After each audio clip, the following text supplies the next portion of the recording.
దేవుని నా మహిమ కలుగును గాక. మరి యొక్క ఆదివారము మనందరము దేవుని సన్నిధికి వచ్చి ఆయన అద్వితీయ నామాన్ని స్తుతించే గొప్ప భాగ్యం మనందరి జీవితాల్లో ఆ దేవాతి దేవుడు దయచేసి ఉన్నాడు. అందుని బట్టి ఆయనకు స్తుతులు స్తోత్రాలు చెల్లిద్దాం. ఆమేన్, హల్లెలూయా. దేవుని సన్నిధిలో కూర్చున్న మనందరికీ దేవుడు ఈరోజు ఇస్తున్న వాగ్దానము 37వ కీర్తన 6వ వచనం ద్వారా దేవుడు మనందరినీ దీవించబోతున్నాడు, ఆశీర్వదించబోతున్నాడు, బలపరచబోతున్నాడు, నీతో మాట్లాడబోతూ ఉన్నాడు. ఆయన వెలుగు వలె నీ నీతిని, మధ్యాహ్నం వల్లే నీ నిర్దోషత్వమును వెల్లడిపరచును. ఆమేన్, హల్లెలూయా. వెలుగు వలె నీ నీతిని, మధ్యాహ్నం వలె నీ నిర్దోషత్వమును దేవుడు వెల్లడిపరుస్తాడంట. మన జీవితాల్లో నిందలు, అవమానాలు అనుభవిస్తున్న ప్రతి ఒక్కరితో దేవుడు ఈరోజు మాట్లాడుతూ ఉన్నాడు. ఈరోజు నీ జీవితము సంఘంలో కానీ, సమాజంలో కానీ, ఇంట్లో కానీ ప్రతికూల పరిస్థితి ఎదుర్కొంటున్నావేమో. అందరూ నిన్ను తృణీకరిస్తున్నారేమో, అందరూ నిన్ను వెలివేస్తున్నారేమో, అందరూ నిన్ను అసహించుకుంటున్నారేమో, అందరూ నిన్ను చూసి ఎగతాళి చేస్తూ ఉన్నారేమో, అందరూ నీ దుస్థితి చూసి నవ్వుకుంటూ ఉన్నారేమో. ప్రతి ఒక్కరూ నిన్ను వ్యతిరేకిస్తున్న స్థితిలో దేవుడు నీతో మాట్లాడుతూ ఉన్నాడు. నువ్వు భయపడొద్దు. మొదటిగా తర్వాత సెలవిస్తూ ఉన్నాడు, వెలుగు వలె నీ నీతిని, మధ్యాహ్నం వల్లే నీ నిర్దోషత్వమును వెల్లడిపరుస్తాను. ఆమేన్, హల్లెలూయా. వెలుగును ఎవరు ఆపలేరు. అదేవిధంగా నీ నీతి వెలుగులాగా ప్రసరింపచేస్తుంది. ఈరోజు నువ్వు అనుభవిస్తున్న ఆ ఇరుకులే కానీ, ఇబ్బందులే కానీ, ప్రతికూల పరిస్థితులే కానీ, అందరితో పడే మాటలు అనుభవించే స్థితే కానీ ప్రతి ఒక్కరికి దేవుడు సెలవిస్తూ ఉన్నాడు. ఇదిగో నీ స్థితి ఇప్పుడు కొద్దిగా ఉందేమో, నీ స్థితి కొంచెం దిగజారిన స్థితిలో ఉందేమో, కొంచెం ఇబ్బందికరమైన పరిస్థితిలో ఉందేమో, ఎందుకు నా జీవితం అనుకుంటున్నావేమో, ఇక నా జీవితం మారదు అని బాధపడుతున్నావేమో, అందరూ నన్ను అనవసరంగా అనుమానిస్తున్నారు, అనవసరంగా మాట్లాడుతున్నారు అని బాధపడుతూ ఉన్నావేమో. దేవుడు సెలవిస్తూ ఉన్నాడు, ఇదిగో వెలుగు వలె నీ నీతి, మధ్యాహ్నం వలె నీ నిర్దోషత్వమును నేను వెల్లడిపరుస్తా అని దేవుడు మాట్లాడుతూ ఉన్నాడు. ఆమేన్, హల్లెలూయా. వెలుగును ఎవరు ఆపలేరు. మన మధ్యాహ్నం చూసుకున్నట్లయితే అది ఎంత ప్రకాశవంతంగా ఉంటుందో, చీకటి మనం చూడము ఎప్పుడు, మధ్యాహ్నం. ఆ విధంగా దేవుడు నిన్ను ప్రజలందరికీ అగుపరిచేటట్లు చేస్తాడు, ప్రజలందరికీ నీ గురించి తెలుసుకునేటట్లు చేస్తాడు. దేవుడు నిన్ను అందరికంటే హెచ్చులో నిలబెడతాడు, అందరి ముందు నీ తల ఎత్తేటట్లు చేస్తాడని దేవుడు ఈరోజు వాగ్దానం చేస్తూ ఉన్నాడు. ఈ వాక్యం అందరం కలిసి చెప్దాము. యేసయ్యా వెలుగు వలె నీ నీతిని, మధ్యాహ్నం వలె నీ నిర్దోషత్వమును వెల్లడిపరచును. ఆమేన్, హల్లెలూయా. పక్కన వారితో కూడా చక్కగా షేక్ హ్యాండ్ ఇచ్చి చెప్పండి. ప్రతి ఒక్కరు బాధపడుతూ ఉన్నారేమో, ఇదిగో నా తలరాత మారదు అని బాధపడుతూ ఉన్న ప్రతి ఒక్కరితో మనం చెప్దాము, దేవుడు నీకు తోడుగా ఉంటాడని చెప్దాము. యేసయ్యా వెలుగు వలె నీ నీతిని, మధ్యాహ్నం వలె నీ నిర్దోషత్వమును వెల్లడిపరచును. ఆమేన్, హల్లెలూయా. అంటే ఒక ఉన్నతమైన స్థితి దేవుడు నీకు ఇస్తాడు. నువ్వు నీతిమంతుడివా లేదో జనాలందరికీ తెలియపరుస్తాను, నీ నిర్దోషత్వము ఖచ్చితంగా అందరికీ వెల్లడిపరిచేటట్లు చేస్తా అని దేవుడు నీకు వాగ్దానం చేస్తూ ఉన్నాడు. ఎప్పుడు మనము వెలుగు వలె మన నీతి, మధ్యాహ్నం వలె మన నిర్దోషత్వం కనపడుద్దంటే ఆ పై వచనంలో యెహోవా యందు నమ్మిక ఉంచాలి. ఇంకా 5వ వచనం చూడండి, నీ మార్గము యెహోవాకు అప్పగించుము, నీవు ఆయన నమ్ముకొనుము, ఆయన నీ కార్యము నెరవేర్చును. ఎప్పుడు అంటే మన మార్గాన్ని దేవునికి అప్పగించినప్పుడు. ఆమేన్, హల్లెలూయా. ఆయన నమ్ముకున్నప్పుడు, దేవుని నమ్ముకున్నప్పుడు, మన మార్గాన్ని దేవునికి అప్పచెప్పినప్పుడు ఖచ్చితంగా మన కార్యం నెరవేర్చబడుద్ది. వెలుగు వలె నీ నీతి అందరికీ తెలియబడేటట్లు చేస్తాడు దేవుడు. మధ్యాహ్నం వలె నీ నిర్దోషత్వము అందరికీ ప్రకటించేటట్లు చేస్తాడు దేవుడు. ఆమేన్, హల్లెలూయా. అందుకే భక్తుడైన దావీదు 23వ కీర్తన 3వ వచనములో, నా ప్రాణమునకు ఆయన సేద తీర్చుచున్నాడు, తన నామమును బట్టి నీతి మార్గములో నన్ను నడిపించుచున్నాడు. ఆమేన్, హల్లెలూయా. ఎప్పుడంటే నీతి మార్గంలో నువ్వు నడిచినప్పుడు భక్తుడైన దావీదు సెలవిస్తూ ఉన్నాడు. ఆమేన్, హల్లెలూయా. అంత మాత్రమే కాదు, మన మార్గాన్ని దేవునికి అప్పచెప్పాలి, దేవుని నమ్ముకోవాలి. అప్పుడు నీ నిర్దోషత్వం అందరికీ వెల్లడిపరిచేటట్లు దేవుడు చేస్తాడు. ఆమేన్, హల్లెలూయా. 7వ వచనంలో చూసుకున్నట్లయితే, యెహోవా ఎదుట మౌనముగా నుండి ఆయన కొరకు కనిపెట్టుకునుము, యెహోవా ఎదుట మౌనముగా నుండి ఆయన కొరకు కనిపెట్టాలి. మౌనంగా ఉండాలి, నువ్వు దేవుని కొరకు కనిపెడుతూ ఉండాలి. ఇంకా తర్వాత వచనంలో కూడా భక్తుడు సెలవిస్తూ ఉన్నాడు, తమ మార్గమున ఎదుగువారిని చూచి వ్యసన పడకము. వ్యసన పడడం అంటే కోపగించుకోవడం లేదా బాధపడటం. వాళ్ళ మార్గంలో వాళ్ళు వర్ధిల్లే వాళ్ళని చూసి నువ్వు బాధపడాల్సిన అవసరం లేదు. దేవుడు నిన్ను ఖచ్చితంగా ఉన్నతమైన స్థితిలో నిలబెడతాడు. తర్వాత దురాలోచనలు చేయు వారిని చూచి కోప్పడాల్సిన అవసరం లేదు. వ్యసన పడ్డం అంటే కోప్పడ్డం. ఇదిగో దేవుని నేను నమ్ముకుని నమ్మకంగా నిజాయితీగా ఉన్నప్పటికీ ఇదిగో దుష్టుల యొక్క క్షేమమే వర్ధిల్లింపచేసే స్థితి కనపడుతుందని బాధపడుతున్నావు. ఖచ్చితంగా వర్ధిల్లించేటట్టు వాళ్ళు చూసి నువ్వు భయపడాల్సిన అవసరం లేదు, బాధపడాల్సిన అవసరం లేదు, కోపం తెచ్చుకోవాల్సిన అవసరం లేదు. 37:8 వచనంలో కూడా కోపం మానము, ఆగ్రహమును విడిచిపెట్టము, అది కీడికే ఆధారం. ఆమేన్, హల్లెలూయా. అలా దేవుని ఎదుట నువ్వు నిర్దోషిగా నివసిస్తే చాలు అని దేవుడు మాట్లాడుతూ ఉన్నాడు. ఈరోజు మన వాక్యము, యేసయ్య వెలుగు వలె నీ నీతిని, మధ్యాహ్నం వలె నీ నిర్దోషత్వంను వెల్లడిపరుస్తానని దేవుడు ఈరోజు వాగ్దానం చేస్తున్నాడు. అందుకే భక్తుడైన కీర్తనకారుడు దావీదు భక్తుడు 4వ కీర్తన 1వ వచనంలో మన నీతికి ఎవరు ఆధారమో దేవుడు సెలవిస్తూ ఉన్నాడు. నా నీతికి ఆధారమగు దేవా, నేను మొరపెట్టినప్పుడు నాకు ఉత్తరమిమ్ము అని భక్తుడైన దావీదు సెలవిస్తూ ఉన్నాడు. మన నీతికి ఆధారం ఎవరండి? దేవుడే. ఆమేన్, హల్లెలూయా. అందుకే ఆదికాండం 15:6 వచనంలో అబ్రహాము యెహోవాను నమ్మెను, ఆయన అదే అతనికి నీతిగా ఎంచెను అని సెలవిస్తూ ఉన్నాడు. అంటే మన నీతికి ఆధారమైన దేవుడు ఎవరంటే మనం నమ్ముకున్న దేవుడు యేసయ్య మాత్రమే. అంత మాత్రమే కాదు, ఆయన నమ్ముకుని మన మార్గాన్ని దేవునికి అప్పచెప్పినప్పుడు ఖచ్చితంగా వెలుగు వలె నీ నీతి, మధ్యాహ్నం వల్లే నీ నిర్దోషత్వం వెల్లడిపరచబడుద్ది. ఆమేన్, హల్లెలూయా. అందుకే ప్రభువైన యేసుక్రీస్తు వారు సువార్త పరిచర్యలో ఉన్నప్పుడు ప్రభువారు సెలవిస్తూ ఉన్నారు, నీతి కొరకు ఆకలికి దప్పులు గల వారు ధన్యులు, వారు తృప్తిపరచబడుదురు. ఆమేన్, హల్లెలూయా. ఈ మాటలు స్వయంగా పలుకుతుంది ఎవరండి? ప్రభువైన యేసుక్రీస్తు వారు ఏమని చెప్తున్నారండి? నీతి కొరకు ఆకలి దప్పులు గల వారు ధన్యులు, వారు తృప్తిపరచబడుదురు. నీతిగా ఉండాలి, యథార్థంగా ఉండాలని దేవుడు ఈరోజు నీతో మాట్లాడుతూ ఉన్నాడు. 5వ అధ్యాయం 10వ వచనంలో ప్రభువు వారే సెలవిస్తూ ఉన్నారు, నీతి నిమిత్తము హింసించబడవారు ధన్యులు, పరలోకం వాళ్ళదే. ఆమేన్, హల్లెలూయా. నీతి కొరకు హింసించబడవారు ధన్యులు, పరలోక రాజ్యం వారిదే. నీకు పరలోకం రాజ్యం కావాలంటే నువ్వు నీతిగా బ్రతకాలి. అప్పుడప్పుడు మనుషుల ద్వారా హింసించబడినంత మాత్రాన, వ్యాధులు బాధలు వచ్చినంత మాత్రాన భయపడాల్సిన అవసరం లేదు. ఎందుకనంటే నీకేముందో తెలుసా? నిత్య జీవం ఉంది. ఆమె చెప్పగట్టిగా పరలోక రాజ్యం ఉంది, భయపడాల్సిన అవసరం లేదు అని దేవుడు ఈరోజు మాట్లాడుతూ ఉన్నాడు. ఆమేన్, హల్లెలూయా.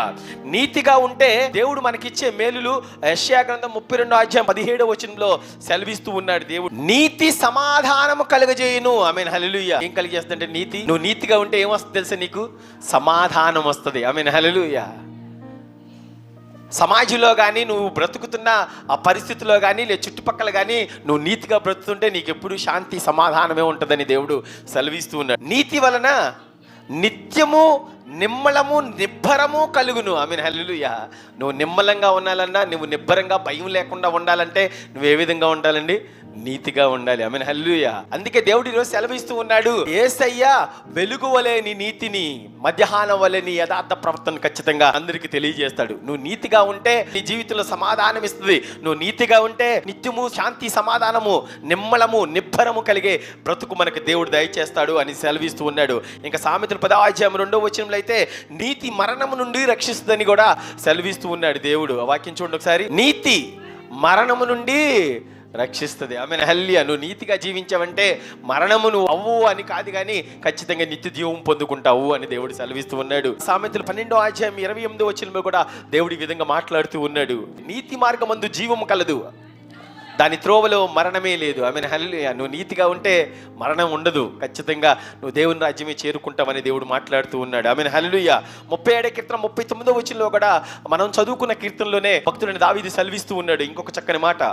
యెహోవాయే నీతిమంతులకు రక్షణాధారము, బాధ కలిగినప్పుడు ఆయనే వారికి ఆశ్రయము. ఆమేన్, హల్లెలూయా. నీతిమంతులకు రక్షించే దేవుడు ఎవరంటే యేసయ్య మాత్రమే. బాధ కలిగిన వారిని రక్షించేది ఎవరంటే ఆయనే. ఆశ్రయ దుర్గం ఎవరంటే యేసయ్యే. నువ్వు నీతిగా ఉండాలి, అప్పుడు ఖచ్చితంగా దేవుడు సెలవిస్తున్నాడు. దేవుడిని నమ్ముకుంటే చాలు, నీ నీతి వెలుగు వలె ఉంటది, మధ్యాహ్నం వల్లే నీ యథార్థత అందరికీ తెలిసేటట్లు దేవుడు చేస్తానని ఈరోజు నీతో వాగ్దానం చేస్తూ ఉన్నాడు. ఆమేన్, హల్లెలూయా. అసలు నీతి అంటే ఏంటి ఒకసారి చూద్దాము. హెబ్రీయులకు రాసిన పత్రిక 12వ అధ్యాయము 11వ వచనంలో, మరియు ప్రస్తుతమందు సమస్త శిక్షయు దుఃఖకరముగా కనబడునే గాని సంతోషంగా కనబడట్లా. ఆమేన్, హల్లెలూయా. మన జీవన విధానంలో ఏదైనా ఏ విధంగా కనపడుతుందంటండి? దుఃఖంగా కనపడుతుంది. సంతోషం మాత్రం మన జీవితాల్లో లేదు అని భక్తుడు సెలవిస్తూ ఉన్నాడు. ప్రస్తుతము నువ్వు జీవించిన జీవితంలో దుఃఖం వస్తుందా? సంతోషం లేకుండా జీవిస్తున్నావా? ఆ విధంగా నువ్వు జీవించినట్లయితే దేవుడు నీకు ఇచ్చే ప్రతిఫలం ఏంటో దేవుడు సెలవిస్తూ ఉన్నాడు. అయినను దాని యందు అభ్యాసము కలిగిన వారికి అది నీతి అను సమాధానకరమైన ఫలం ఇచ్చును. ఆమె చెప్పు గట్టిగా, ఆమె హల్లెలూయా. నువ్వు నీతిగా ఉండాలంటే దేవుడు సెలవిస్తూ ఉన్నాడు. ప్రస్తుతం నీ జీవితంలో ఉన్న ఇరుకులే కానీ, ఇబ్బందులే కానీ, శోధనలే కానీ, శ్రమలే కానీ, సంతోషం లేని స్థితే కానీ నువ్వు అభ్యసించిన ఎడల, దానికి అలవాటు పడిన ఎడల, దాని అందే నువ్వు సంతోషించిన ఎడల, దాన్ని సహించిన ఎడల, దాన్ని తట్టుకుంటే అది నీతి సమాధానం అని దేవుడు మాట్లాడుతూ ఉన్నాడు. ఆమె చెప్పు గట్టిగా. బాధల్లో ఉన్న వాళ్ళకి, ఇరుకుల్లో ఉన్న వారికి ఒక చక్కని ఓదార్పు కలిగిన మాట ఇది. ఈరోజు నీ జీవితం బాధగా ఉందా, శ్రమతో ఉందా, ఇరుకుల్లో ఉందా, ఇబ్బందులో ఉందా, దాన్ని అభ్యసించాలంట, దాన్ని తట్టుకోవాలంట, దాన్ని ఖచ్చితంగా దేవుని కొరకు ఎదిరించాలంట, దేవుని కోసం నిరీక్షిస్తూ ఉండాలి. నీతి అనే సమాధానం నీ జీవితంలో వస్తుంది. ఇప్పుడు నీ జీవితంలో ఉన్న ఇరుకులకు నువ్వు దేవుణ్ణి దూషిస్తున్నావేమో, దేవుని నుంచి దూరం అయిపోతున్నావేమో. జీవితంలో దుఃఖకరంగా కనబడుతుంది, సంతోషం లేదు. అయినప్పటికీ దాన్ని అభ్యాసించిన ఎడల, అభ్యాసం కలిగిన ఎడల అంటే దానికి శిక్షణ తీసుకోవాలి, దాన్ని తట్టుకోవాలి, మనకున్న ఇరుకులు తట్టుకోవాలి, ఇబ్బందులు తట్టుకోవాలి, శోధనలు తట్టుకోవాలి. అప్పుడు ఏమొస్తుందంటే నీతి అను సమాధాన ఫలం వస్తుంది. ఆమె చెప్పగట్టిగా ఆమెన్, హల్లెలూయా. దేవుడు నీతో మాట్లాడుతూ ఉన్నాడు ఈరోజు. 37వ కీర్తన 6వ వచనం నుంచి దేవుడు ఈరోజు మనతో మాట్లాడుతూ ఉన్నాడు. ఆయన వెలుగు వలె నీ నీతిని, మధ్యాహ్నం వల్లే నీ నిర్దోషత్వమును వెల్లడిపరుస్తానని దేవుడు సెలవిస్తూ ఉన్నాడు. ఏ విధంగా అంటే నీ జీవితంలో సంతోషం లేని స్థితి ఉందా, దాన్ని నువ్వు అభ్యాసం కలిగి ఉండాలి, అభ్యసించాలి, శిక్షణ పొందుకోవాలి. దానిలో అవి వచ్చే కష్టాలను తట్టుకునే శక్తిని నువ్వు దేవుని ద్వారా పొందుకున్నట్లయితే అప్పుడు నీతి సమాధానం నీ జీవితంలో ఉంటుందని దేవుడు మాట్లాడుతూ ఉన్నాడు. ఈ కీర్తన రాసింది ఎవరంటే భక్తుడైన దావీదు రాస్తూ ఉన్నాడు. భక్తుడైన దావీదు తన జీవితంలో ఏ కీర్తన రాసినో ఒక చక్కని అనుభవాలతో రాస్తూ ఉంటాడు. తన జీవితంలో అనేక ఒడిదుడుకులు వచ్చినప్పుడు దానికి తగ్గట్టుగా అనేక కీర్తనలు రాశాడు భక్తుడైన దావీదు. ఈ కీర్తన కూడా తన జీవితంలో జరిగిన ఒడిదుడుకులకు అనుగుణంగా రాస్తూ ఉన్నాడు. ఒకసారి దేవుడు భక్తుడైన దావీదుని ఎన్నుకోక ముందు ఇశ్రాయేలీయులకు రాజు ఎవరంటే సౌలు. ఆ సౌలు సింహాసనాన్ని దేవుడు తృణీకరించాడు. దాని నుంచి తొలగించి ఆ సింహాసనాన్ని ఎవరికి ఇచ్చాడంటే భక్తుడైన దావీదుకి ఇచ్చాడు. దాని తర్వాత తన జీవితంలో దేవుడు యొక్క కృప పొందుకున్నప్పటికీ కొన్ని ఒడిదుడుకులు వచ్చినాయి. తన జీవితంలో కూడా సింహాసనాన్ని కోల్పోయే స్థితి. తన కడుపును పుట్టిన తన కొడుకే అబ్షలోమును తన సింహాసనాన్ని లాగేసుకుని పరిపాలించడం మొదలుపెట్టాడు. అలాంటి ప్రతికూల పరిస్థితుల్లో భక్తుడైన దావీదు అడవిల పాలు, కొండల పాలు తిరుగుతూ ఉన్నాడు, కాళ్ళకు చెప్పులు లేని. అలాంటి పరిస్థితుల్లో కూడా దేవునిపై ఆధారపడ్డాడు. ఆమెన్, హల్లెలూయా. అందుకే మాట్లాడుతూ ఉన్నాడు, ఆయన వెలుగు వలె నీ నీతిని, మధ్యాహ్నం వలె నీ నిర్దోషత్వాన్ని వెల్లడిపరుస్తాడు, కంగారు పడాల్సిన అవసరం లేదు అని తనకు తాను చెప్పుకుంటూ ఉన్నాడు. ఆమెన్, హల్లెలూయా. దేవుడి యొక్క కృప వలన దేవుడు అభిషేకించి ఇచ్చిన ఆ సింహాసనాన్ని తన కడుపును పుట్టిన తన కొడుకే ఏం చేస్తున్నాడండి, తీసేసుకున్నాడు. అతను వేరే చోట్ల దాక్కుంటా తిరుగుతూ ఉన్నాడు, తన కొడుకు భయపడిపోయి తన ప్రాణాన్ని కాపాడుకుంటా. అలాంటి పరిస్థితుల్లో ఒక అతను ఎగతాళి చేస్తూ ఉన్నాడు. ఆ పరిస్థితుల్లో ఇలాంటి కీర్తన రాశాడని నేను అనుకుంటూ ఉన్నాను. ఆమెన్, హల్లెలూయా. 2వ సమూయేలు గ్రంథము 15వ అధ్యాయం 13వ వచనంలో, ఇశ్రాయేలీయులు అబ్షలోము పక్షమున వహించిరని దావీదునకు వర్తమానం రాగా, దావీదు యెరూషలేముందున తమ సేవకులందరికీ ఇలాగూ ఆజ్ఞ ఇచ్చెను, అబ్షలోము చేతిలో నుండి మనము తప్పించుకొని రక్షణ పొందలేము, మనము పారిపోదము రండి. అతడు హఠాత్తుగా వచ్చి మనల్ని పట్టుకొనక మనకు కీడు చేయకను, పట్టమును కత్తివాత హతము చేయకను ఉండునట్లు మనము త్వరగా వెళ్ళిపోదాము రండి అని తన కొడుకు యెరూషలేమును ఆక్రమించేసుకున్న తర్వాత ఆ ప్రాంతాన్ని సింహాసనాన్ని అధిష్ఠించిన తర్వాత భయపడిపోయాడు. ఎవరికి భయపడిపోయాడండి? రాజు తన కొడుకైనా అబ్షలోమునికి భయపడి పారిపోయాడు. పారిపోవటం మాత్రమే కాదు, తన యొక్క దుస్థితి ఏ విధంగా ఉందంటే 30వ వచనంలో చూడండి. అయితే దావీదు ఒలీవ చెట్ల కొండ ఎక్కుచు ఏడ్చుచు తల కప్పుకొని పాదరక్షలు లేకుండా కాలినడకన వెళ్ళెను. ఆయన యొద్దనున్న జనులందరూ తలలు పట్టుకొని ఏడ్చి కొండ ఎక్కుతూ ఉన్నారు. అది పరిస్థితి. ఆమేన్, హల్లెలూయా. ఎవరికి వచ్చిందంటే దేవుని యొక్క భక్తుడికి ఇంత కష్టం వచ్చేసింది. కానీ అలాంటి భక్తుడే రాస్తూ ఉన్నాడు. ఏమని రాస్తూ ఉన్నాడు?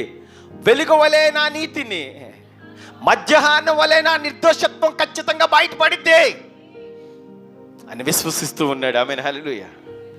అలాంటి ప్రతికూల పరిస్థితిలో ఒక ప్రాంతానికి, బహీరుము అనే ప్రాంతానికి కొడుకు భయపడి వెళ్ళిపోతున్న దావీదుకి ఒక ప్రాంతం వచ్చాడు, బహీరుము. 16వ అధ్యాయం 5వ వచనంలో రాజైన దావీదు బహూరీము దాపునకు వచ్చినప్పుడు సౌలు కుటుంబీకుడగు గేరా కుమారుడైన షిమీ. ఎవరండి? గేరా కుమారుడైన షిమీ. ఈ వాక్యం అందరూ నాతో కలిసి చెప్పండి. గేరా కుమారుడైన షిమీ ఎక్కడికి వస్తూ ఉన్నాడే? బహూరీము అనే ప్రాంతం వచ్చాడు. ఆ ప్రాంతం వచ్చిన తర్వాత, అంటే కాళ్ళకు చెప్పులు లేకుండా కొడుకు భయపడి పారిపోతున్న పరిస్థితుల్లో ఒక ప్రాంతం వచ్చాడు, ఒక గ్రామం వచ్చాడు. వస్తూ ఉన్న అతన్ని గెరా కుమారుడైన షిమీ అతన్ని చూశాడు. ఎవరిని చూశాడు? దావీదుని చూశాడు. అతను ఎవరో కూడా కరెక్ట్గా స్టేట్మెంట్ ఇచ్చాడు. సౌలు కుటుంబీకుడు. ఎవరండి అతను? సౌలు కుటుంబీకుడు. అతను చూస్తూ మాట్లాడుతున్నాడు. బయలుదేరి వచ్చి అతడు వెంట నడుచుచు దావీదును ఏం చేస్తున్నాడండి? శపిస్తూ ఉన్నాడు. ఆమేన్, హల్లెలూయా. భక్తుడిని ఎవరు శపిస్తున్నాడంటే షిమీనే అతను ఎవరంటే సౌలు కుటుంబీకుడు. ఎందుకు శపిస్తున్నాడు, కారణం ఏంటో కూడా తర్వాత వచనంలో 16వ అధ్యాయం 6వ వచనంలో జనులందరూ బలాఢ్యులందరూ దావీదు ఇడుపార్శ్వమునుండగా, ఆమేన్, హల్లెలూయా. చూడండి ఒకసారి. దావీదు ఒంటరిగా ఏమీ లేడు అక్కడ. దావీదు భయపడిపోతున్నాడు, వేరే విషయం అది. కానీ ఒంటరిగా ఉన్నాడంటే ఎవరు? ఒంటరిగా లేడు. జనులు ఉన్నారంట, ఇంకా బలాఢ్యులు అంటే కొట్టేవాళ్ళు, ఎదుటోళ్ళు ఎవరైనా మనల్ని వ్యతిరేకిస్తే చంపేసేవాళ్ళు ఉన్నారు చుట్టుపక్కల. బలాఢ్యులు జనులు ఇరుపక్షాల ఉన్నారు. రాజైన దావీదు మీదను అతని సేవకులందరి మీదను రాళ్ళు రువ్వుతూ వచ్చాడు. ఆమేన్, హల్లెలూయా. రాళ్ళేసి కొడుతూ ఉన్నాడు. ఎవరంటే సౌలు కుటుంబీకుడు షిమీ. ఆమేన్, హల్లెలూయా. భక్తుడు తన జీవితంలో తన కుమారుడికి భయపడి పారిపోయిన పరిస్థితుల్లో చుట్టుపక్కల అందరూ ఉన్నప్పటికీ సైతాను ఆ విధంగా భక్తుడిని శపిస్తూ ఉంది. ఆమేన్, హల్లెలూయా. అలాంటి పరిస్థితి మన జీవితాల్లో కూడా ఒక్కొక్కసారి తారసపడుద్ది. మన జీవితము చాలా చక్కగా ఉన్నప్పుడు కొన్ని ప్రతికూల పరిస్థితులు వచ్చినాయి అనుకోండి, వెంటనే అందరు నిందించే పరిస్థితి. మన దేవుడైన యేసే మన పక్కనే ఉన్నప్పటికీ మనల్ని చూసి ఎగతాళి చేసే పరిస్థితి. చూడండి, జనులు బలాఢ్యులు భక్తుని పక్కన ఉన్నప్పటికీ ఒకతను ఏం చేస్తున్నాడు? రాళ్ళు వేస్తున్నాడు, శపిస్తూ ఉన్నాడు. ఏమని శపిస్తున్నాడు చూద్దాం. ఈ షిమీ నరహంతకుడా, దుర్మార్గుడా, చీపో చీపో, నీ వేల వలనని నువ్వు వెళ్ళగొట్టిన సౌలు ఇంటి వారి హత్యను యెహోవా నీ మీదకి రప్పించాడు. ఆమేన్, హల్లెలూయా. ఇతను ఎవరు యాక్చువల్గా అంటే సౌలు కుటుంబీకుడు. అందుకే ఎవడైనా సౌలును చంపేసేసి రాజ్యాన్ని నువ్వు లాగేసుకున్నావు. నువ్వు వెళ్దావని ఈ రాజ్యాన్ని లాక్కుంటే నీ కొడుకే ఆ రాజ్యాన్ని లాక్కుని నిన్ను చంపైపోతున్నాడు, చీపో అన్నట్టు తిడుతూ ఉన్నాడు. ఆమేన్, హల్లెలూయా. ఇలాంటి పరిస్థితి మన జీవితాల్లో కూడా ఒక్కొక్కసారి వస్తాయి. బలాఢ్యులు జనులందరూ తన పక్కన ఉన్నప్పటికీ చీపో చీపో చీపో అనే పరిస్థితి, చేదరించుకునే పరిస్థితి. మన జీవితము చక్కగా ఉన్నప్పుడు మనల్ని ఆదరించిన వాళ్ళే మన జీవితం ఒడిదుడుకులు పాలైనప్పుడు అందరూ చేదరించుకునే స్థితి ఒక్కొక్కసారి రావచ్చు. కానీ భక్తుడైన దావీదు దేవుని విడిచిపెట్టకుండా దేవుని మీద నమ్మకంతో ఒక మాట మాట్లాడతాడు. ఆయన వెలుగువలే నా నిర్దోషత్వము ఖచ్చితంగా వెల్లడిపరుస్తాడు. ఆమేన్, హల్లెలూయా. ఆయన వెలుగు వలె నా నీతిని, మధ్యాహ్నం వలె నా నిర్దోషత్వము వెల్లడిపరుస్తాడు. ప్రస్తుతం మనం అనుభవిస్తున్న పరిస్థితులకి ఏం భయపడాల్సిన అవసరం లేదు. చూడండి, అలాంటి పరిస్థితుల్లో భక్తుడు ఒక చక్కని మాట మాట్లాడుతున్నాడు. తర్వాత చూద్దాం ఒకసారి. యెహోవా నీ కుమారుడైన అబ్షలోముని చేతికి రాజ్యమును అప్పగించి ఉన్నాడు. ఎవరు అప్పచెప్పించారంటండి? దేవుడే. నమ్ముకున్న దేవుడే ఏం చేశాడు తెలుసా? నీ కొడుక్కి రాజ్యాన్ని ఇచ్చేశాడు. చీపో అని చెప్పి తిడుతూ ఉన్నాడు. నువ్వు నరహంతుడు కనుక నీ మోసములో నీవు చిక్కి ఉన్నావు. ఆమేన్, హల్లెలూయా. ఇదిగో రాజైన సౌలు ఉన్నప్పుడే నువ్వు రాజు అవ్వాలనుకున్నావు. రాజుగా ఉన్నప్పుడు బ్రతికుండగానే అతను చంపేసేసావు, అంటే నీ వల్ల అతను చంపబడ్డాడు. ఇదిగో అతని రాజ్యాన్ని నువ్వేం చేసుకున్నావు తెలుసా? సౌలు రాజ్యాన్ని నువ్వు లాగేసుకున్నావు. అదే తిప్పి తిప్పి తిప్పి ఏం చేశాడు దేవుడు? నీ మీదగా రప్పించాడు. ఇదిగో నీ కడుపున కొట్ల నీ కుమారుడే నిన్ను చంపేయాలనుకున్నాడు, నీ రాజ్యాన్ని లాగేసుకున్నాడు. ఎవరు తిడుతున్నారు? షిమి తిడుతూ ఉన్నాడు. ఆమేన్, హల్లెలూయా. ఆ తర్వాత వచ్చినాం.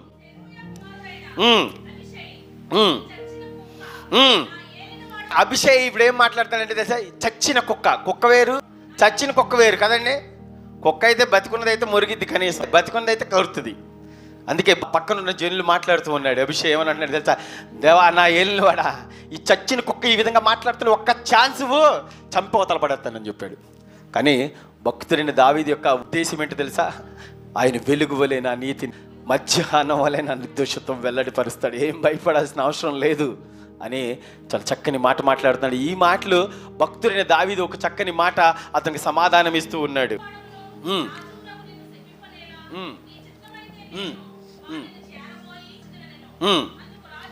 ఇప్పుడు భక్తుడు మాట్లాడుతూ ఉన్నాడు.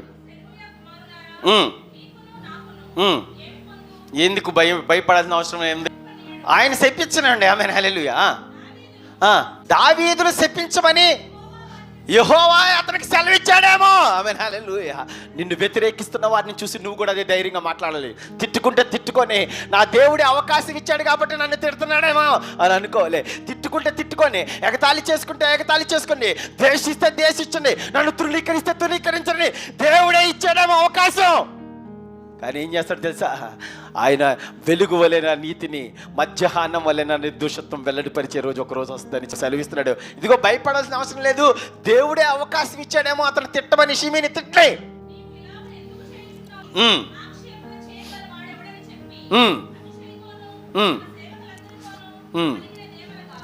చక్కని మాట మాట్లాడుతున్నాడు. నా కడుపును పుట్టిన నా కుమారుడే నా ప్రాణం తీర్చుచుండగా ఈ బెన్యామీయుడు ఈ ప్రకారం చేయట ఏం ఆశ్చర్యం. వాలి జోని మానడి యెహోవా వానికి సెలవిచ్చి ఉన్నాడేమో కనుక వానిని శపించనేడు. ఆమేన్, హల్లెలూయా. ఈరోజు నన్ను తిడుతున్న ఆ మాటలన్నీ దేవుడే సెలవిచ్చాడేమో, దేవుడే ఆయనకి అధికారం ఇచ్చాడేమో, దేవుడే పర్మిషన్ ఇచ్చాడేమో. తిట్టుకుంటున్నాడు, దూషిస్తున్నాడు, నిందిస్తున్నాడు, అవమానపరుస్తున్నాడు, ఇదంతా దేవుని చిత్తమేమో అని భక్తుడనే దావీదు దేవునికి అప్పచెబుతూ ఉన్నాడు. ఆమేన్, హల్లెలూయా. తన నిరీక్షణ ఏంటో తెలుసా? యేసయ్య వెలుగు వలెన నీతిని, మధ్యాహ్నం వలెన యథార్థత వెల్లడిపరిచే రోజు ఒక రోజుతో వస్తుందని నిరీక్షిస్తూ ఒక చక్కని మాట మాట్లాడుతున్నాడు. ఇదిగో నన్ను వ్యతిరేకిస్తున్నాడు కదా, చీపో చీపో అని రాళ్ళు విరుగుతూ ఉన్నాడు, ఇంకా శపిస్తూ ఉన్నాడు. అయినప్పటికీ భయపడాల్సిన అవసరం లేదు, నా పక్కన జీవం గల దేవుడు ఉన్నాడని నిరీక్షిస్తూ ఉన్నాడు. ఆమేన్, హల్లెలూయా. ఈరోజు వాళ్ళు తిడుతున్నారంటే దాని అర్థం ఏంటో తెలుసా? దేవుడే అధికారం ఇచ్చాడేమో. ఈరోజు వ్యతిరేకిస్తున్నారంటే దాని అర్థం ఏంటో తెలుసా? దేవుడే పర్మిషన్ ఇచ్చాడేమో, తిట్టని అని దేవుడు సెలవిస్తున్నాడు. ఇంకొక చక్కని మాట ఉంది, ఆ మాట మటుకు నేను చాలా సార్లు చదువుకున్నాను. యెహోవా నా శ్రమను లక్ష్య పెట్టినేమో, వాడి పలికిన శాపమును బదులుగా యెహోవా నాకు మేలు చేయనేమో. ఆమేన్, హల్లెలూయా. అది నిరీక్షణ. ఆమేన్, హల్లెలూయా. యెహోవా ఖచ్చితంగా నా దేవుడైన యేసయ్య ఖచ్చితంగా నా శ్రమను లక్ష్య పెడతాడు. ఇగో ఇప్పుడున్న ప్రతికూల పరిస్థితి దేవుడు చూస్తాడు. ఇదిగో నిందిస్తున్న వాళ్ళని చూస్తాడు, నేను బాధపడటం దేవుడు చూస్తాడు, నేను ఖచ్చితంగా మొదలు పడటం దేవుడు చూస్తాడు. అంత మాత్రమే కాదు, నీ శత్రువులు, వ్యతిరేకించిన వారు, నిన్ను తృణీకరించిన వారు అన్న మాటలు ఏం చేస్తాడంటే దేవుడు ఆ శాపాలను మేలు చేస్తాడు. ఆమె చెప్పు. ఆమె హల్లెలూయా, హల్లెలూయా. ఈ వాక్యం అందరూ ఎప్పుడైనా మనకు ప్రతికూల పరిస్థితి వచ్చినప్పుడు ఈ మాట చెప్పుకోవాలి. అతని తిట్లన్నీ ఏమవుతాయి తెలుసా? నాకు మేలు అవుతాయి. ఆమె చెప్పు గట్టిగా. ఆమె హల్లెలూయా. వాడు పలికిన శాపమునకు బదులుగా యేసయ్య నాకు మేలు చేయను. ఆమేన్, హల్లెలూయా. నిన్ను వ్యతిరేకిస్తున్నారు, నిన్ను నిందించిన వాళ్ళు, లేకపోతే నిన్ను చూసి ఎగతాళి చేస్తున్న వాళ్ళు, ఇదిగో దీన్ని బ్రతికిందిగా చీపా అని అనుకుంటున్న వాళ్ళందరికీ దేవుడు సమాధానం అదే ఇస్తున్నాడు. ఆమేన్, హల్లెలూయా. భక్తుడైన జీవితంలో అందరూ ఒక గొప్ప రాజుని ఏం చేస్తారు తెలుసా? తృణీకరిస్తూ ఇష్టం వచ్చినట్టు తిడుతున్న పరిస్థితుల్లో కూడా భక్తుడు దేవుని యందు నిరీక్షణ ఇస్తూ చెప్తూ ఉన్నాడు. అతను నన్ను ఈ విధంగా తిట్టడానికి కారణం ఏంటో తెలుసా? దేవుడే పర్మిషన్ ఇచ్చాడేమో, దేవుడే చెప్పాడేమో, తిట్నే అనుకోనే, ఎవరేమనుకుంటే నాకేంటి, నా దేవుడే యేసయ్య అనుకున్న ప్రతి ఒక్కటికి మార్చి నాకు మేలు చేస్తాడు. ఆమేన్, హల్లెలూయా. ఈ నిరీక్షణ ఉన్న ప్రతి ఒక్కరికి దేవుడు దీవిస్తాడు, ఆశీర్వదిస్తాడు. ఆమేన్, హల్లెలూయా. వారు వెళ్ళిపోచుండగా షిమి అతనికి ఎదురుగా పక్కనే అంటే ఎదురుగా వచ్చి పక్క వెళ్తూ ఉన్నాడు. రాళ్ళు ఇసురుతూ, ధూళ్ళు ఎక్కొడుతూ అతను కూడా ఉన్న వాళ్ళందరినీ ఆమె హల్లెలూయా శపించుకుంటూ వెళ్తూ ఉన్నాడు. రాజుని ఇంకా శపించుకుంటూ వెళ్తున్నాడు. రాళ్ళు రూతూ ఉన్నాడు. అంత మాత్రమే కదా, ఏమన్నారు తెలుసా? ఇదిగో నువ్వు ఏమి ఇస్తావో అదే ప్రతిఫలం పొందుకున్నావు. ఇదిగో సౌలు నువ్వు చంపేశావు కదా, సౌలు సింహాసనాన్ని నువ్వు లాగేసుకున్నావు కదా, ఇప్పుడు ఏం చేశాడు దేవుడు? నీ సింహాసనాన్ని తీసేసి నీ కొడుకు ఇచ్చేశాడు. నువ్వేది ఇస్తావో అదే నువ్వు పొందుకోపోతున్నావు అని చెప్పి ఎగతాళి చేస్తూ ఉన్నాడు, దూషిస్తున్నాడు. కానీ భక్తుడైన దావీదు పలుకుతూ ఉన్నాడు. 37 కీర్తన 6 వచనంలో ఏం మాట్లాడుతున్నాడు అండి? ఒకసారి చూద్దాం. ఆయన వెలుగు వలె నా నీతిని, మధ్యాహ్నం వలె నా నిర్దోషత్వమును నిశ్చయముగా in the name of Jesus వెల్లడి పరుస్తాడు. ఆమేన్ హల్లెలూయా. ఈ రోజు నువ్వు మాటలు అనుభవిస్తూ ఉన్నావేమో, ఈ రోజు నీ పరిస్థితి అంతగా బాగలేదేమో, ఈ రోజు నీ పరిస్థితి దిగజారిపో ఉండొచ్చు, ఈ రోజు నీ పరిస్థితుల్లో సమాజంలో, సంఘంలో, ఇంట్లో ఎక్కడా నీకు విలువ లేని స్థితి ఏమో. కానీ ఆయన వెలుగుల వలె, ఆయన వెలుగు వలె నీ నీతిని, మధ్యాహ్నం వలె నీ నిర్దోషత్వము నిశ్చయముగా వెల్లడి పరుస్తాడు. ఆమేన్ హల్లెలూయా. కానీ షిమి ఊహించిన ఘటన జరిగిపోయింది. ఇశ్రాయేలీయులందరికీ దావీదు సైన్యానికి యుద్ధం జరిగితే ఆ ఇశ్రాయేలీయులందరూ భక్తుడైన దావీదు చేతిలో ఓడిపోవడం కూడా మనం చూడగలం. 2 సమూయేలు గ్రంథం 18:7 ఇశ్రాయేలు వారు దావీదు సేవకుల ఎదుట నిలువలేక ఓడిపోయారు. ఆమేన్ హల్లెలూయా. ఆయన వెలుగు వలె నీతిని, మధ్యాహ్నం వలె నిర్దోషత్వం వెల్లడిపరిచే రోజు ఒక రోజు వచ్చింది. ఈరోజు కొడుకు లాగేసుకున్నాడంటే కొడుకు వైపు అలా కాదు ఇటు అని మారిపోవాల్సిన అవసరం లేదు. ఏమండి, మనల్ని వ్యతిరేకించాలని చూసి భయపడాల్సిన అవసరం లేదు. అదే సెలవిస్తూ ఉన్నాడు దేవుడు. ఒకవేళ తిట్టుకుంటే తిట్టుకొని, నిందించుకుంటే నిందించుకొని, మనం తిరిగి ఏం మాట్లాడకూడదు. ఏమనాలి తెలుసా? దేవుడు అవకాశం ఇచ్చడం, అవకాశం అనుకో అనాలి. అంత మాత్రమే కాదు, ఇంకోటి నీ నిరీక్షణ ఏంటో తెలుసా? ఆ తిట్లే నాకు దీవుల్లో అవుతాయి అని అనుకో. మాటలు పలికింది ఎవరో తెలుసా? భక్తుడైన దావీదే. ఆమేన్ హల్లెలూయా. అంత మాత్రమే కాదు, 2 సమూయేలు గ్రంథం 19:16 చూదునా. అంతలో బహూరీమునందున్న బెన్యామీనుడు గెరా కుమారుడైన షిమి ఎప్పుడైతే ఓడిపోయారో, ఎవరు ఓడిపోయారు? అబ్షలోముని సైన్యం ఓడిపోగానే మొట్టమొదటిగా అతనే మొదలెడతాడు. ఆ ప్రాంతం అతనే షిమి. ఈ విధంగా షిమి త్వరపడి రాజైన దావీదుని ఎదుర్కొనుటకు యూదా వారితో కూడా వచ్చాడు. ఎవరైతే తృణీకరించాడో, ఎవరైతే గేలి చేశాడో, ఎవరైతే ఎగతాళి చేశాడో, ఇదిగో ఆ శాపం నీ మీదుగా వచ్చింది అని నవ్వుకున్న అతను ఏం చేస్తున్నాడు తెలుసా? దేవుడు తోడుగా ఉన్నాడని భయపడుతూ వస్తూ ఉన్నాడు. ఆమేన్ హల్లెలూయా. అది నీ నిరీక్షణ. ఆమేన్ హల్లెలూయా. తన చుట్టూ 1000 మందిని పట్టుకుని వచ్చాడు సేవకుడగు.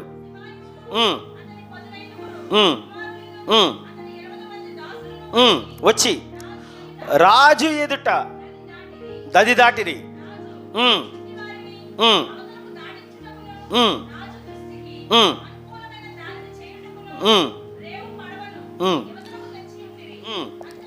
అంతటి గెరా కుమారుడికి షిమి వచ్చి రాజు యొర్దాను నది దాటిపోగానే అతనికి చెప్పాలి, అతనికి సాష్టాంగపడ్డాడు. ఆమేన్ హల్లెలూయా. ఎవరైతే రాళ్ళేశారో, ఎవరైతే శపించారో, ఎవరైతే దుమ్ము పూసారో, ఎవరైతే ఎగతాళి చేశారో, ఎవరైతే ఇక నీకు నీ జీవితం అయిపోయింది అని అనుకున్న అతనే దేవుడు అతనికి సాష్టాంగపడేటట్టు చేస్తాడు. ఆమేన్ చెప్పగలిగా. నీ పరిస్థితి ప్రతికూలమైనప్పటికీ దేవునితో నడిచినట్లయితే, దేవుని కోసం నువ్వు జీవించినట్లయితే, యథార్థంగా జీవించినట్లయితే, ఒకరోజు ఆయన వెలుగు వలె నీ నీతిని, మధ్యాహ్నం వలె నీ యథార్థతను వెల్లడిపరుస్తాడు. వెల్లడిపరిచే రోజు వచ్చేసింది. ఎవరైతే నిందించారో, ఎవరైతే తృణీకరించారో, ఎవరైతే ఎగతాళి చేశారో, శపించాడో, ఆయనే సైన్యాన్ని వేసుకొచ్చి సాష్టాంగపడ్డాడు. ఆమె చెప్పగడిగా. ఆమేన్ హల్లెలూయా. సాష్టాంగ పడ్డం మాత్రమే కాదు, నేను చేసిన తప్పయ్యా అని కూడా బ్రతిమలాడుకున్నాడు. ఆ వాక్యం కూడా చూద్దాం. నా ఏలినవాడా, నా మీద ఉంచొద్దయ్యా,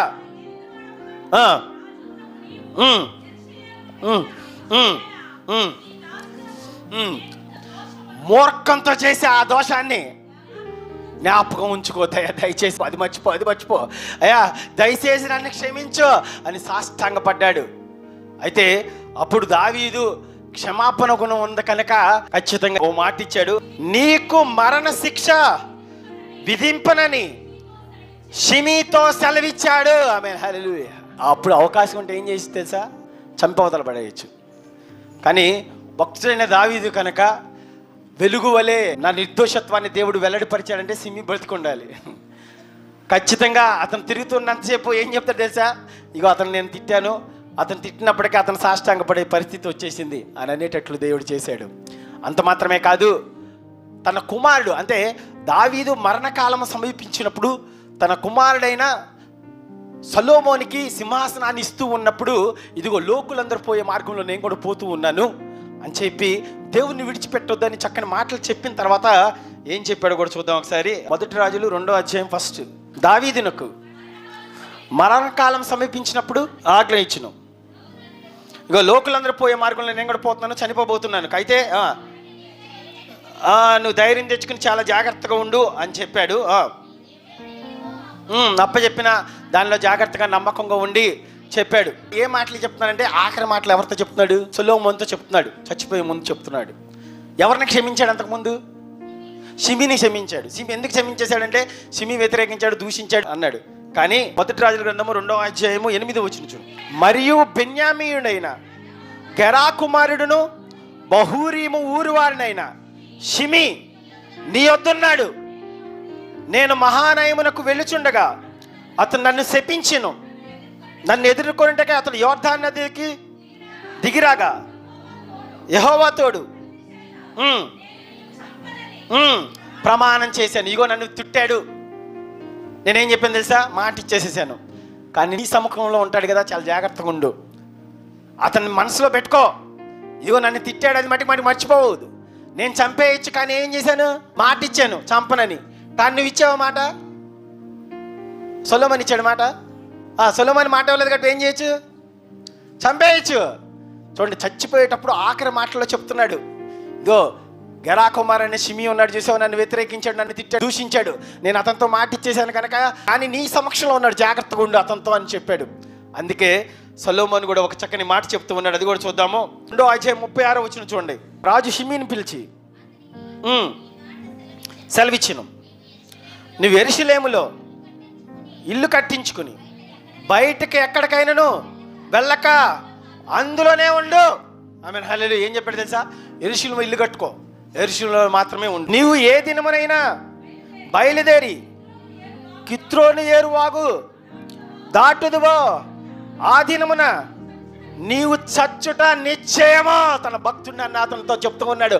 ఒక సరౌండింగ్ బార్డర్ గీసేసి ఇక్కడే ఉండాలి నువ్వు. ఇదిగో మా నాన్న తిట్టావు, అవన్నీ నాకు తెలుసు, అయినప్పటికీ నువ్వు ఇక్కడే ఉండాలి. యెరూషలేము దాటావా అది నీ ప్రాణం నువ్వే కీడు తెచ్చుకున్నట్లే, నీ ప్రాణాన్ని నువ్వే తీసేసుకుంటా, చాలా జాగ్రత్తగా ఉండు అని చెప్పేశాడు. దావీదు భక్తుడు శ్రమించినప్పటికీ తన కుమారుడికి చెప్పాడు, ఇగో పలానా అతనితో జాగ్రత్తగా ఉండంటే అతనికి ఏం చెప్తున్నాడు తెలుసా? ఒక డెడ్ లైన్ ఇస్తూ ఉన్నాడు. నువ్వు బ్రతికినంతకాలం యెరూషలేములో నా కంటి ముందే కనపడతా ఉండాలా. ఎప్పుడైనా దాటావా ఇగో నీ ప్రాణానికి నువ్వు ఉత్తరవాది, నాకైతే సమాధానం లేదు అని చెప్తూ ఉన్న తర్వాత కొన్నాళ్ళకి 3 సంవత్సరాలు దాటిపోయింది. 3 సంవత్సరాల తర్వాత ఏం జరిగింది చూద్దాం. అయితే 3 సంవత్సరాలు అయిన తర్వాత షిమి యొక్క పనివారిలో 2 పారిపోయి మహికా కుమారుడైన ఆకీషు చేరిరి. తన పనోళ్ళు పారిపోయారు. 3 సంవత్సరాలు అయిపోయింది. పారిపోయిన వాళ్ళని ఎక్కడున్నారో కూడా తెలుసుకున్నాడు. పని వాళ్ళని తీసుకొచ్చుకుందాం అనుకున్నాడు. ఏం చేయాలి ఇప్పుడు? ఏం చేయాలి? యెరూషలేము దాటి వెళ్ళాలి. ఆమేన్, హల్లెలూయా. అందుకే తన కుమారుని పిలిపించుకుని చాలా జాగ్రత్తగా ఉండని చెప్తే ఒక డెడ్ లైన్ గీసాడు. ఇగో ఇక్కడే ఉండాలి, ఇల్లు కట్టుకుని ఇక్కడ ఉండమ్మా, ఇది దాటేమంటే నీకు అయిపోయినట్టే అని పరిస్థితి అన్నాడు. కానీ పరిస్థితి మారిపోయింది. 3 సంవత్సరాలకి ఏమనుకున్నాడంటే ఆ సొలొమోనుకి ఏం గుర్తుండదో ఖచ్చితంగా ఏమన్నా అనుకుని వెళ్ళిపోయి తెచ్చేసుకుంటా వెళ్ళిపోయాడు.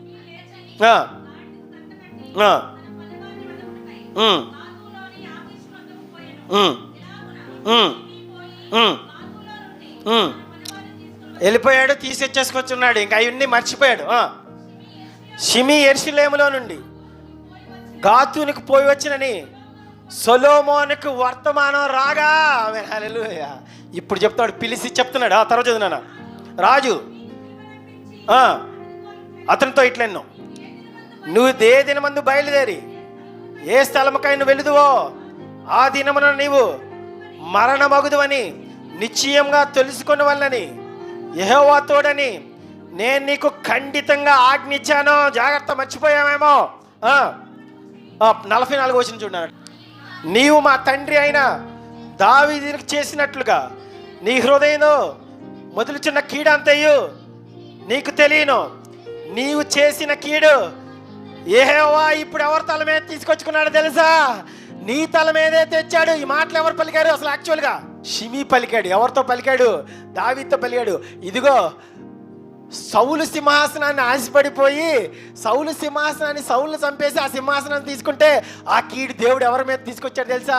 నీ మీదకే తీసుకొచ్చాడని ఎగతాళి చేస్తే ఇప్పుడు సేమ్ అదే రిపీట్ చేశాడు దేవుడు. అంత మాత్రమే కాదు, అక్కడ చంపేయడం కూడా చూడగలం మనం. 46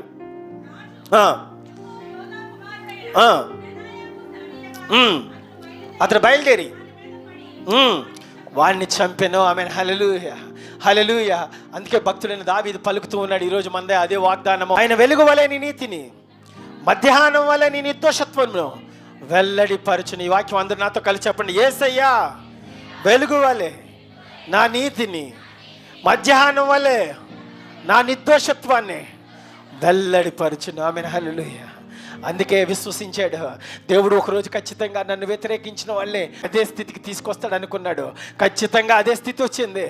ఎవరైతే నిందించారో, ఎవరైతే దూషించారో వాళ్ళే సాష్టాంగ పడేటట్లు దేవుడు చేశాడు. ఆమేన్ హల్లెలూయా. అంత మాత్రమే కాదు, చనిపోయేటప్పుడు తన కుమారుడికి చెప్పుకున్నాడు, చాలా జాగ్రత్తగా ఉండు, నేను చంపలేకపోతున్నాను కానీ అని చెప్పి ఒక హింట్ ఇచ్చేశాడు. అందుకే ఎవరు చంపేశారు తెలుసా? తన కుమారుడు చంపేటట్లు చేశాడు దేవుడు. ఆమేన్ హల్లెలూయా, హల్లెలూయా.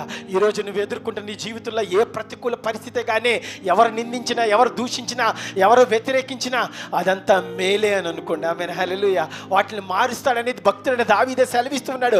ఇదిగో యెహోవా సెలవిచ్చాడు కనుక ఇతను నన్ను తిడుతున్నాడు, ఈ తిట్లన్నీ దేవుడు నాకు ఏం చేస్తాడో తెలుసా? మేలే చేస్తాడు అని విశ్వసించాడు.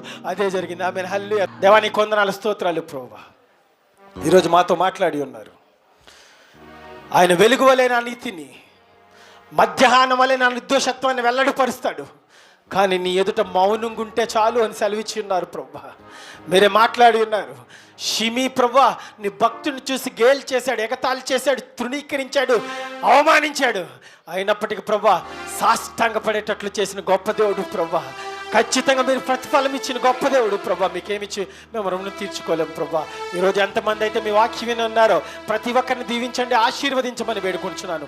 ఎంతమంది అయితే మీ సన్నిధికి వచ్చారో, ఏం ఆశించి మీ సన్నిధికి వచ్చారో, ఎందు నిమిత్తం నిలబడి ఉన్నారో, ఎందు నిమిత్తం అంగలాడుతూ ఉన్నారో, ఎందు నిమిత్తం ప్రభా మీ పాద సన్నిధిలో ఏడుస్తూ ఉన్నారో ప్రతి ఒక్కరిని మీరు చూస్తూ ఉన్నారు. ప్రతి ఒక్కరికి ప్రభా ప్రతిఫలాన్ని దయచేయండి ప్రభా, జవాబు దయచేయండి ప్రభా. ఖచ్చితంగా దీవించండి, ఆశీర్వదించండి. మా సంఘాన్ని మీ చేతికి అప్పగిస్తున్నాను, సహవాసాన్ని మీ చేతికి అప్పగిస్తున్నాను. మీరు మాత్రమే సంఘాన్ని ప్రభా ఎన్నుకొని ఉన్నారు ప్రభా. మీరే నడిపిస్తున్నారు, మీ సేవకులు వాడుకుంటూ ఉన్నారు. మీకేమిచ్చి మేము తీర్చుకోలేము ప్రభా. ఒక ఉన్నతమైన స్థితి మా సంఘానికి, మా సంఘ బిడ్డలకి దయచేస్తారని నమ్మచ్చు. యేసు పరిశుద్ధ నామమున అడిగి వేడుకుంటున్నాము తండ్రి.